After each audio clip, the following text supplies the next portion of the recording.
paano ko sasabihin sa'yo ang nararamdaman ko. Ang hirap pala ng ganito. Minsan di ako mapakali. Hirap din ako makatulog. Siguro dahil sa kakaisip sa'yo. Sa eskwela, kung saan ay natutunan kong mangarap at baon na lakas sa loob na may halong pagsusumikap upang aking maduktungan na lahat ang mga nasimulan na hangarin ng aking magulang at nang sa ganon ay masuklian at aking pipilitin na wag silang bigyan ng mga problema. Aakyat ang entablado at tangan-tangan ang diploma. Lahat ng iting kakayanin na may kasamang dedikasyon at sa nag-iisang babaeng nagbibigay ng inspirasyon na siyang dahilan kung bakit ibaan sa'yo ang aking nadarama na siyang ang dahilan kung bakit may ngiti sa aking mga mata na sa kanya'y nakatuon at palagi ang nakatitig. Ito na ba ang simula sa sinasabi nilang pag-ibig? Ikaw ang dahilan kung bakit ako masaya. Dahil sa'yo ay natutunan kong bigyang halaga ang lahat ng mga panahon at mga pangyayari na dinadarama kapag ikaw na ang kapiling ko.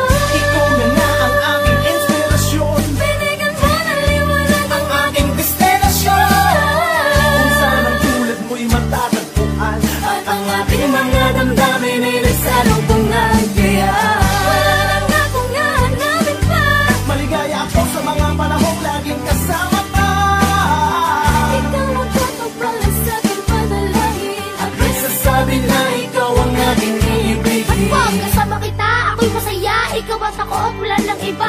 Ewan ko ba ba't may halong ka ba? Hayaan mo na din mahalaga sapagkat sa'yo ko natagpuan na lahat ang mga kahulugan ng tunay na pag-ibig. At sa'yo ko ito nararamdaman. Paano ko nga ba papagitin? Paano ko nga ba sasabitin? Alam ko na, uuratin at yun ang una kong gagawin. Tukulitin, naasarin, katulang ako pa nagpapapansin. Dala-dalan kahit pa-ispotin ang mga ito ay kaya ko tiisin. Magdamagtampo, sorry na please. Huwag na magtarir, huwag na mainis. Gusto ba tayo? Sige na please. Dito ka lang at huwag kang umalis. Anong gusto mo? Bibigay ko. Chocolate ba? Bibilin ko. Anong gusto mo? Gagawin ko. Yung duyan ba? Kakantahin ko. Yeah, yeah! Yeah, yeah! Yeah, yeah!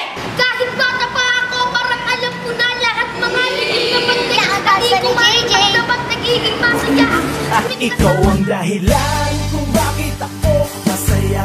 Dahil sa'yo ay natutunan kong bigyang halaga ang lahat ng mga panahon at mga pangyayari na dinadarama kapag ikaw na ang kapiling ko. Ikaw na nga ang aking inspirasyon. Binigyan mo ng liwanag ang aking destinasyon.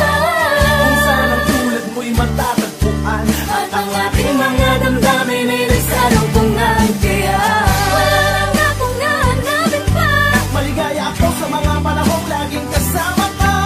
Ikaw ang tatapala sa aking panalangin at Nagsasabi na ikaw ang aking iibigin. pero parang may mali, kaya dapat na lang itago dahil tayo'y bata pa at ang pag-ibig ay malabo. Ngunit kahit na malayo at magbilang pa ng taon, mag-aantay na lang ako sa tamang panahon na aminin ko, sabihin ko na mahal kita at sa'yo ay natutunan kong magpahalaga sa mga bagay na binigyan mo ng kabuluhan. Sana balang araw ay meron itong Ikaw pahantungan. ang dahilan kung bakit ako masaya.